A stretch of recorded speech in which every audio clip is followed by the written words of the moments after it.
Chief Justice Roberts, President Carter, President Clinton, President Bush, President Obama, fellow Americans, and people of the world, thank you.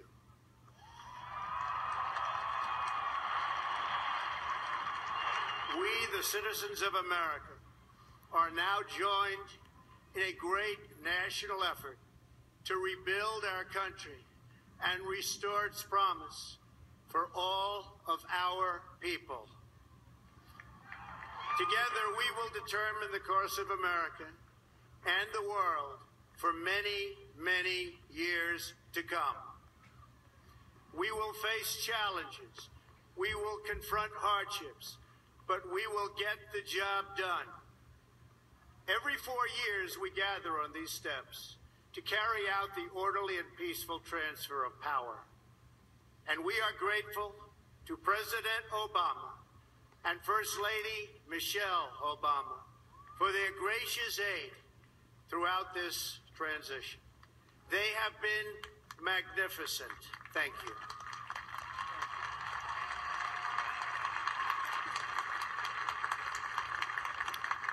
Today's ceremony, however, has very special meaning, because today we are not merely transferring power from one administration to another or from one party to another, but we are transferring power from Washington, D.C., and giving it back to you, the people.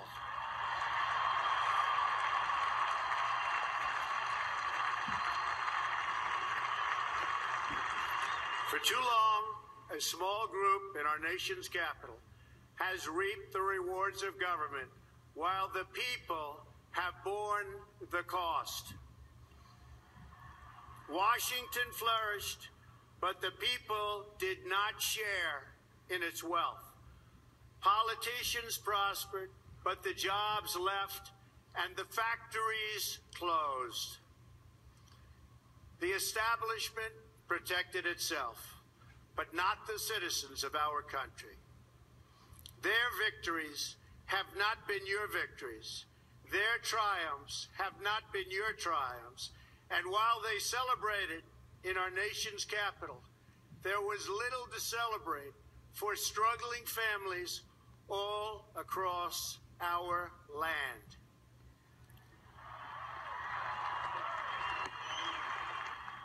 That all changes starting right here and right now, because this moment is your moment. It belongs to you.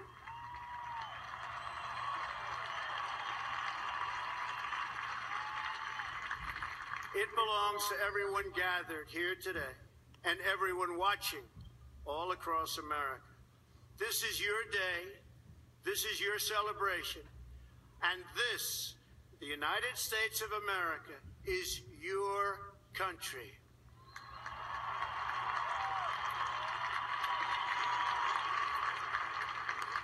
What truly matters is not which party controls our government, but whether our government is controlled by the people. January 20th, 2017 will be remembered as the day the people became the rulers of this nation again.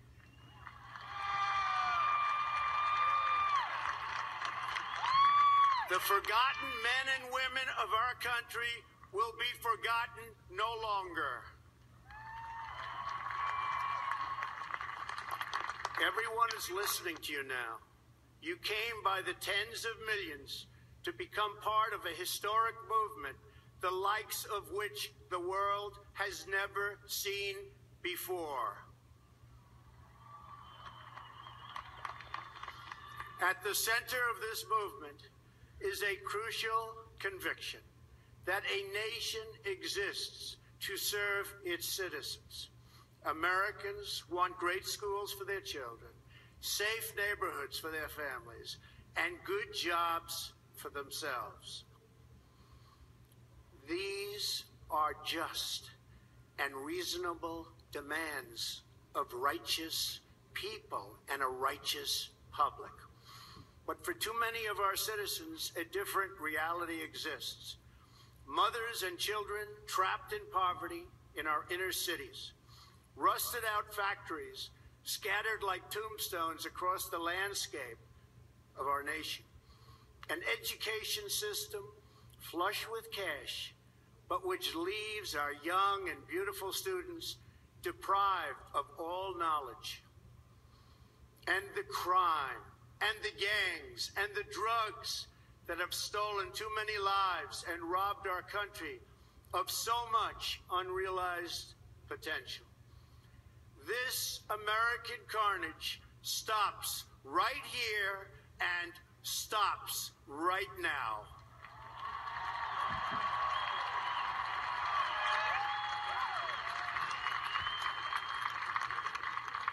We are one nation, and their pain is our pain. Their dreams are our dreams, and their success will be our success. We share one heart, one home, and one glorious destiny. The oath of office I take today is an oath of allegiance to all Americans.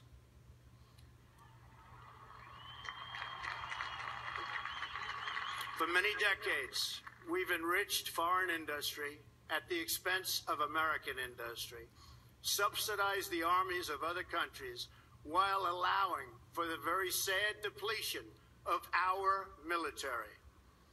We've defended other nations' borders while refusing to defend our own.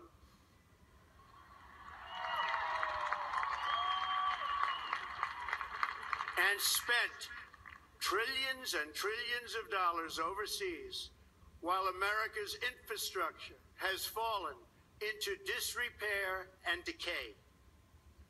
We've made other countries rich while the wealth, strength, and confidence of our country has dissipated over the horizon. One by one, the factories shuttered and left our shores, with not even a thought about the millions and millions of American workers that were left behind.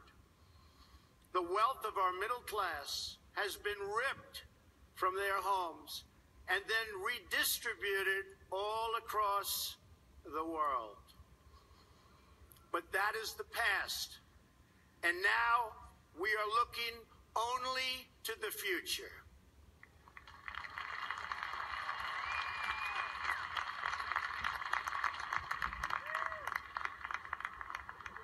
We assembled here today are issuing a new decree to be heard in every city, in every foreign capital, and in every hall of power. From this day forward, a new vision will govern our land. From this day forward, it's going to be only America first. America first.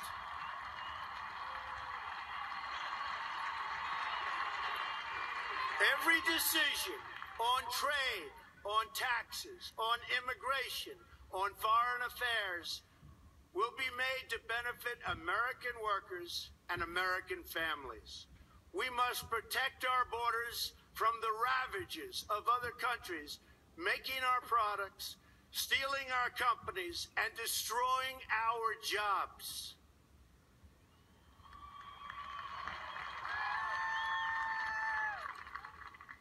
Protection will lead to great prosperity and strength. I will fight for you with every breath in my body, and I will never, ever let you down.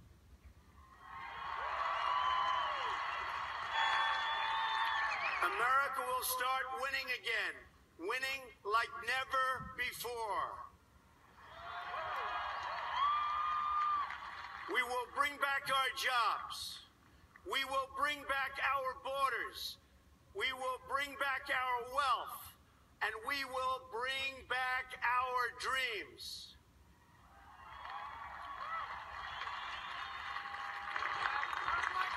We will build new roads and highways highways and bridges and airports and tunnels and railways all across our wonderful nation. We will get our people off of welfare and back to work, rebuilding our country with American hands and American labor.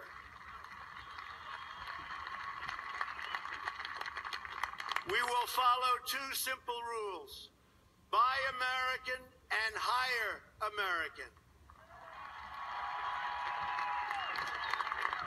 We will seek friendship and goodwill with the nations of the world, but we do so with the understanding that it is the right of all nations to put their own interests first.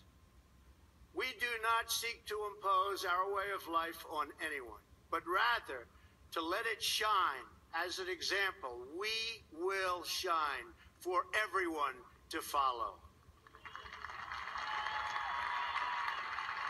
We will reinforce old alliances and form new ones and unite the civilized world against radical Islamic terrorism, which we will eradicate completely from the face of the earth.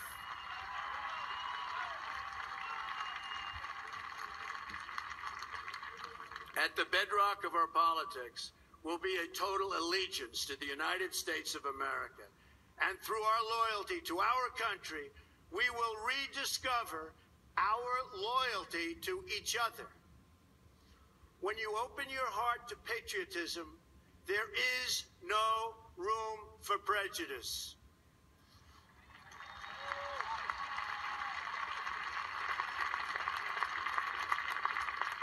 The Bible tells us how good and pleasant it is when God's people live together in unity. We must speak our minds openly, debate our disagreements honestly, but always pursue solidarity. When America is united, America is totally unstoppable.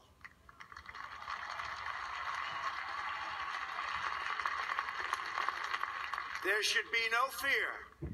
We are protected, and we will always be protected. We will be protected by the great men and women of our military and law enforcement. And most importantly, we will be protected by God.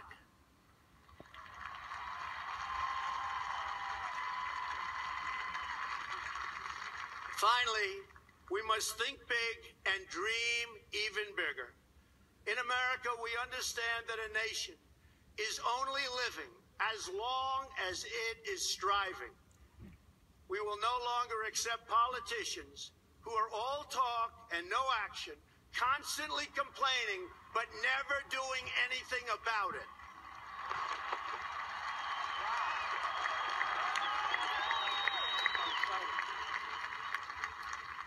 The time for empty talk is over.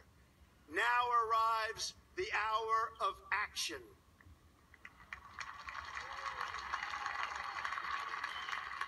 Do not allow anyone to tell you that it cannot be done.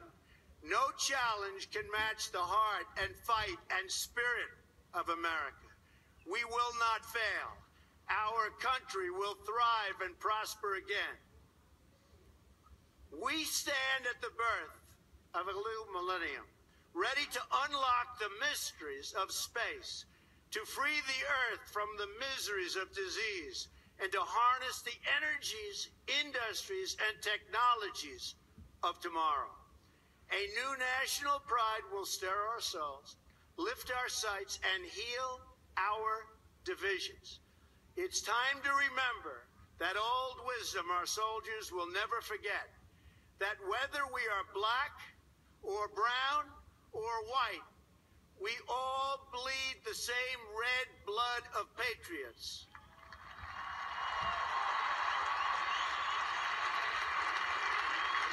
We all enjoy the same glorious freedom.